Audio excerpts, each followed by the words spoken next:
बात करते हैं परीक्षाओं के मौसम की। आज दिल्ली के तालकटोरा स्टेडियम में परीक्षा पे चर्चा कार्यक्रम आयोजित हो रहा है, जहां पीएम मोदी बच्चों से बातचीत करेंगे। क्या है यह कार्यक्रम और बच्चे पीएम मोदी से क्या पूछना चाहते हैं, देखिए हमारी इस खास रिपोर्ट में।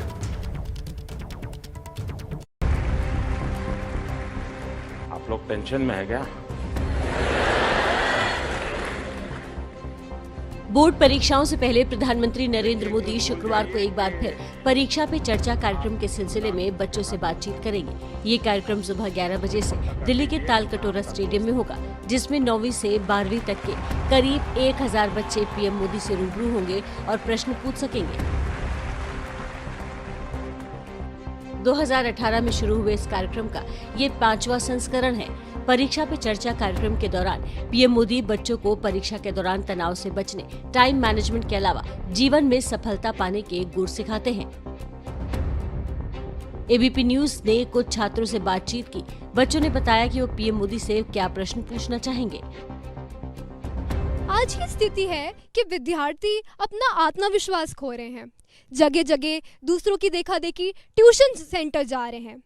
तो आपके ऐसे विद्यार्थियों की क्या सलाह होगी कि वे अपना आत्मविश्वास दृढ़ रखें और स्वयं अभ्यास करते रहें? पिछले 2 साल में हम सब ने ऑनलाइन कक्षाओं से पढ़ाई की है, लेकिन अब जब हम ऑफलाइन परीक्षाएं देने आ रहे हैं तो हम उन पढ़ाई से अपने आप को दिमाग में कनेक्ट नहीं कर पाते हैं। हमारा दिमाग स्टैटिक चीज़ें तो समझ गया, लेकिन उसे डायनेमिक में कन्वर्ट करने में हमें प्रॉब्लम आती है। आप हमारा पूरा देश चलाते हैं, आपके पास बहुत से काम होते हैं और उसी प्रकार हमारे पास भी करने के लिए बहुत से सब्जेक्ट्स होते हैं, बहुत से क्वेश्चंस होते हैं।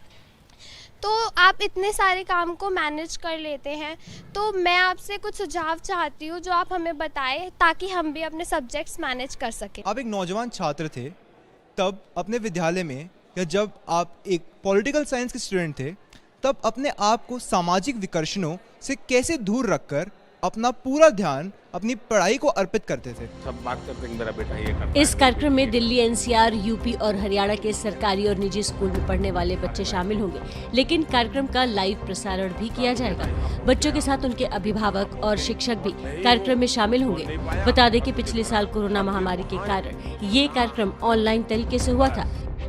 कुछ दिन पहले शिक्षा मंत्री धर्मेंद्र प्रधान ने जानकारी दी थी कि इस साल परीक्षा पे चर्चा कार्यक्रम के लिए देश के सभी राजभवनों में खास तैयारी की जा रही है, जहां राज्यपाल भी बच्चों से बातचीत करेंगे।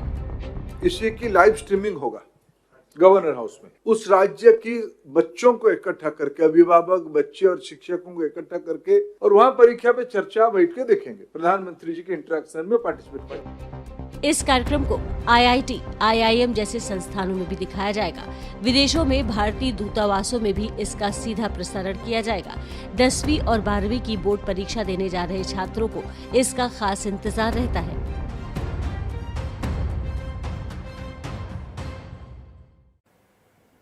तो देश के प्रधानमंत्री से सीधे संवाद के इस मौके पर बच्चे उत्साहित हैं। इस मामले को लेकर किस तरीके का उत्साह बच्चों में वहां है, जो बच्चे वहां पहुंचे हैं तालकटोरा स्टेडियम में, उनसे इस मामले पर बातचीत करने के लिए हमारे साथ एबीपी न्यूज संवाददाता नीरज पांडे मौके पर मौजूद हैं। उन्हीं से जानेंगे। नीरज, बच्चों से आपने बात की होगी, किस तरीके का उत्साह है? कोविड के बंधन हटने के बाद इस तरीके का जमावड़ा हुआ है, बच्चे वहां पहुंचे होंगे, क्या कहना है बच्चों का और किस तरीके की का उत्साह या तैयारी उनकी तरफ से?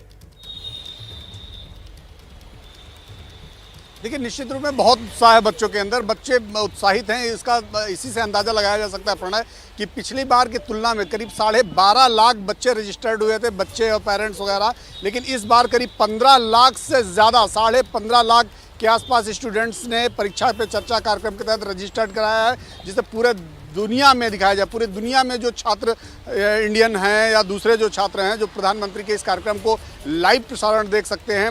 इसके अलावा पेरेंट्स, 90,000 से ज़्यादा पेरेंट्स इस पूरे कार्यक्रम में इनरोल हुए हैं, जो इस परीक्षा पे चर्चा कार्यक्रम को देखना चाहते हैं। करीब 2.5 लाख से ज़्यादा टीचर्स हैं जो इस कार्यक्रम में पार्टिसिपेट करना चाहते हैं। तो इसी से इन बच्चों का, टीचर्स का, पेरेंट्स का इन्वॉल्वमेंट शो किया जा सकता है, देखा जा सकता है कि कैसे लोग दिन पर दिन इस कार्यक्रम को लेकर बढ़ रहे हैं। 16 फरवरी 2018 को जब प्रधानमंत्री ने पहली बार फर्स्ट एडिशन जब परीक्षा के पे चर्चा कार्यक्रम की शुरुआत की थी और उस समय बच्चों से इंटरेक्शन किया, तो ये अपने आप में एक नया अनुभव था बच्चों के लिए, पेरेंट्स के लिए, टीचर्स के लिए, कि देश का सबसे ताकतवर व्यक्ति हमारे तनाव को समझता भी है, एहसास भी करता है और उसको दूर करने का रास्ता भी बताता है। और इस बार भी वही किया गया। ये बिल्कुल नीरज, आप नजर बनाए रखें इस कार्यक्रम पर। पूरे देश की नजर है, दुनिया की नजर है और पीएम मोदी परीक्षा पे चर्चा सुबह 11 बजे दिल्ली के तालकटोरा स्टेडियम में करेंगे। ये कार्यक्रम 11 बजे शुरू होगा। इसमें शामिल होने वाले बच्चों की क्या उम्मीदें हैं, कैसा उत्साह है, ये जाना हमारे सहयोगी नीरज पांडे ने। अभी वो आपको बता रहे थे, लेकिन उनकी ये रिपोर्ट भी देखिए। प्रधानमंत्री मोदी आज 5वीं बार देश भर के जो बोर्ड के बच्चे हैं उनको संबोधित करने वाले हैं। बोर्ड की परीक्षाएं होने वाली है, ऐसे में बच्चे कई तरह के तनाव से गुजरते हैं। मैं इस समय तालकटोरा स्टेडियम के बाहर मौजूद हूँ और यहाँ पर आप देख सकते हैं कि तैयारियां शुरू हो चुकी हैं संबोधन के लिए। इस संबोधन में लगभग 1000 बच्चे शामिल होने वाले हैं जिनको प्रधानमंत्री संबोधित करेंगे। मेरे साथ कुछ बच्चे मौजूद हैं, उनसे ही बात करते हैं। क्या नाम है बेटा आपका? मेरा नाम प्रियल है। आप किस क्लास में हैं?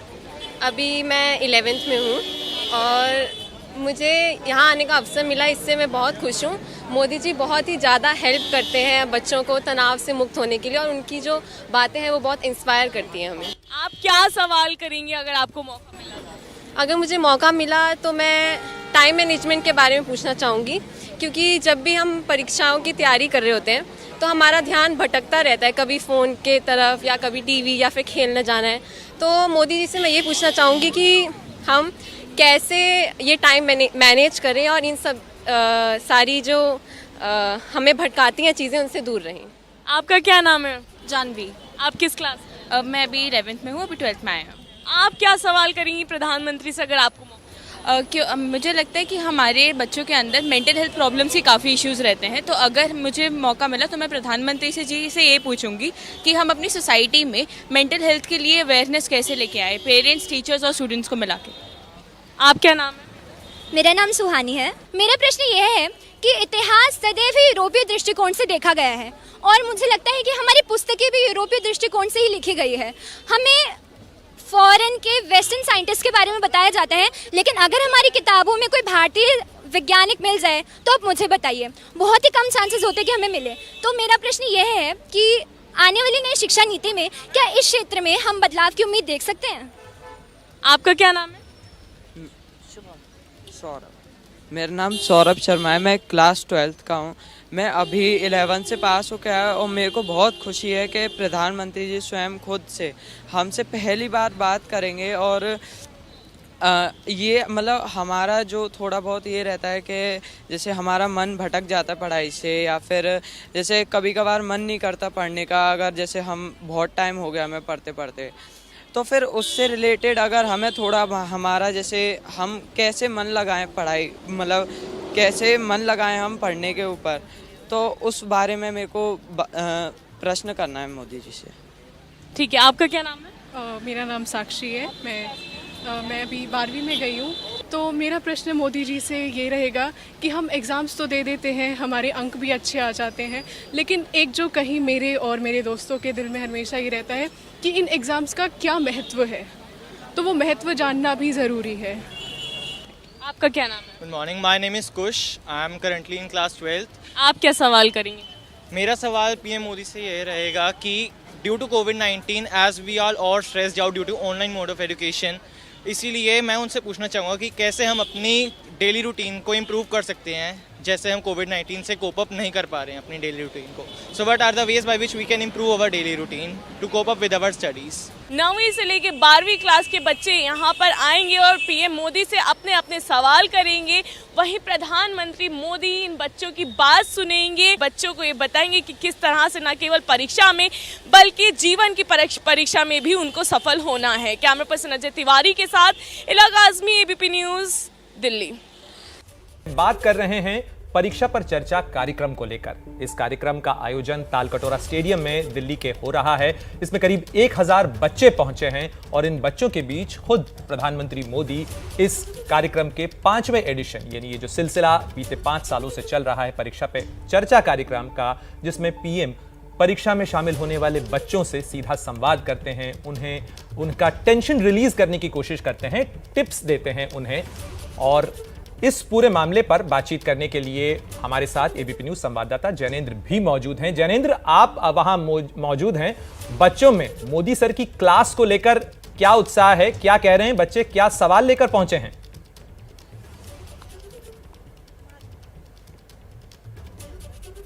बिल्कुल प्रणय जी, बच्चों का उत्साह देखते बनता है और यहाँ की तैयारी भी देखते बनती है। प्रधानमंत्री के परीक्षा पे चर्चा कार्यक्रम को इंटरेक्शन ऑफ द ईयर शिक्षा मंत्रालय कह रहा है। बच्चे भी हैं, उनके साथ उनके शिक्षक भी हैं। बात करते हैं किस तरह का उत्साह है और अगर मौका मिला क्या सवाल पूछेंगे प्रधानमंत्री? I am very excited to meet our honourable prime minister. और सवाल की बात करें तो बहुत सारे सवाल हैं, पर एक ही पूछेंगे। उन पे एक इतनी अच्छी पोस्ट है, वो कैसे सब कुछ मैनेज करते हैं, इतना सारा चीज़, तो उसी बारे में पूछूंगा कि टाइम मैनेजमेंट सबसे ज़्यादा पर पूछेंगे। आप बताइए कौन सी क्लास में आप? मैं 10th क्लास में हूँ। क्या पूछोगे? मुझे ये पूछना है कि मतलब मैथ में मेरी काफ़ी वीक है, तो मुझे किस तरीके से तैयारी करो कि मेरे बोर्ड में अच्छे मार्क्स आए मैथ में। कैसा उत्साह है? सुबह कितने बजे उठ गए थे? सुबह 5 बजे उठ गया था, क्योंकि हाँ बहुत ज़्यादा उत्सुकता, क्योंकि आज पीएम नरेंद्र मोदी से मिलने वाला था। और बहुत सारे सवाल है मन में, जैसे सब बोलते हैं कि 10th क्लास बहुत हार्ड है, उसकी मार्कशीट बहुत सारी जगहों पे जाती है, तो उसकी प्रिपरेशन कैसे करें? आप क्या बताना चाहते हो, क्या फील कर रहे हो आप? सर, बहुत उत्साहित फील कर रहा हूँ। थोड़ी देर में हम प्रधानमंत्री से मिलने आ रहे हैं, बहुत ही रिस्पेक्टेड पोस्ट पे। ये हमारे लिए इतनी छोटी उम्र में बहुत बड़ी बात है कि हम मिल पा रहे हैं। जैनेंद्र, प्रधानमंत्री के व्यक्तित्व से क्या सीखने को मिलता है आप जैसे बच्चों? टाइम मैनेजमेंट, वो जिस तरह अपना टाइम मैनेजमेंट करता है, वो जिस तरह। जी जैनेंद्र, बीते 2 सालों के अंदर परीक्षाओं का फॉर्मेट बहुत चेंज हुआ है। कोविड के समय में परीक्षाओं का फॉर्मेट चेंज हुआ है। ऐसे में उम्मीद की जा रही है कि प्रधानमंत्री इस मामले पर भी बच्चों को टिप्स देंगे कि किस तरीके से नए दौर की परीक्षाओं में अपने आप को तैयार कर रहे हैं। पाकिस्तान के प्रधानमंत्री इमरान खान सियासत की परीक्षा देने वाले हैं, जिसका पर्चा विपक्ष ने लिखा है। पाकिस्तान में इमरान खान की कुर्सी संकट से घिर गई है और नंबर गेम में लगातार इमरान खान पिछड़ रहे हैं। इस वक्त की बड़ी खबर यह है कि 3 तारीख को यानी रविवार को भारतीय समयानुसार पाकिस्तान की संसद में कार्यवाही दोपहर 12 बजे शुरू होगी और इसके बाद अविश्वास प्रस्ताव पर वोटिंग होनी है। इमरान खान ये कह चुके हैं कि वो इस पूरे मामले के ऊपर आखिरी गेंद तक लड़ेंगे। अभी इमरान खान इस्तीफा देने को तैयार नहीं है। देश के नाम दिए संदेश में इमरान खान ने यह बात कही थी कल शाम को, और इमरान खान के पास बहुमत का आंकड़ा लगातार कम होता जा रहा है। तो इमरान खान अविश्वास प्रस्ताव की वोटिंग में जाना चाहते हैं, लेकिन नंबर उनके पास नहीं है। दोपहर 12 बजे के बाद ये वोटिंग होनी है। रविवार को इमरान खान के पास बहुमत नहीं है। MQM, PMLQ के एक सांसद, BAP और GDA, ये तमाम पार्टियां इमरान खान को छोड़कर अब विपक्ष के पास आ चुकी हैं।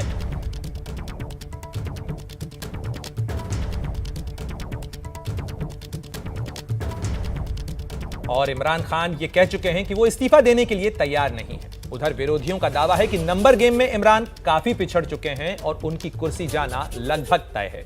विरोधियों के मुताबिक उनके पास 199 सांसदों का समर्थन है, वहीं इमरान के पास अब आंकड़ा केवल 142 का बचा है। ऐसे में रविवार को क्या होगा?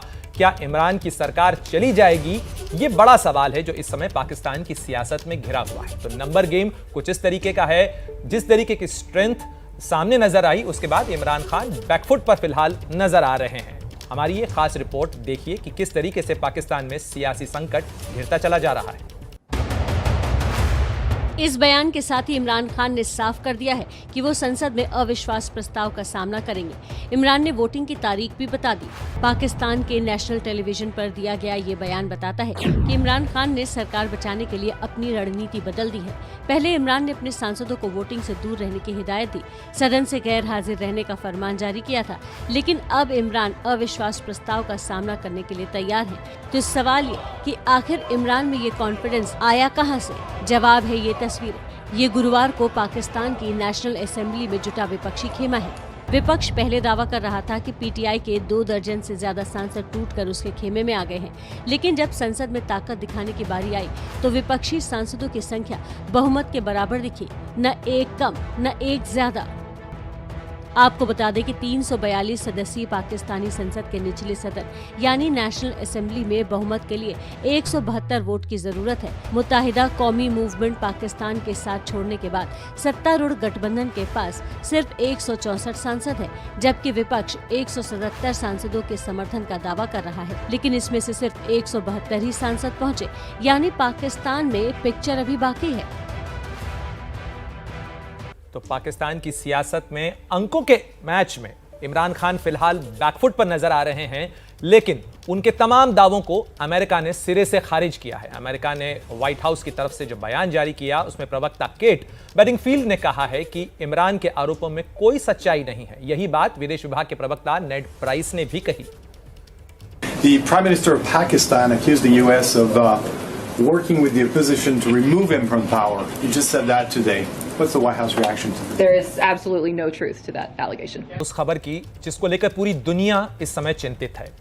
रूस और यूक्रेन के मैदान जंग से इस वक्त एक बड़ी खबर आ रही है। यूक्रेन ने दावा किया है कि खैरसॉन प्रांत के 11 इलाकों को रूस के कब्जे से आजाद करा लिया गया है। तो रूस और यूक्रेन के बीच चल रही लड़ाई के 37वें दिन ये एक बड़ा दावा यूक्रेन की तरफ से किया गया है। खैरसॉन प्रांत में के 11 इलाकों को रूसी कब्जे से छुड़ाए जाने का ये दावा किया गया है यूक्रेन की तरफ से।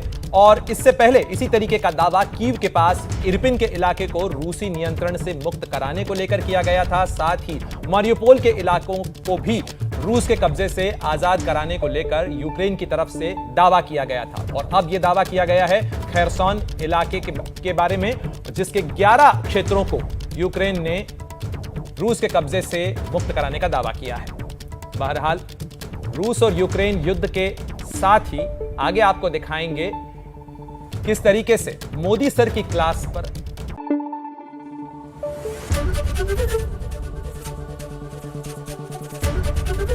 एबीपी न्यूज आपको रखे आगे।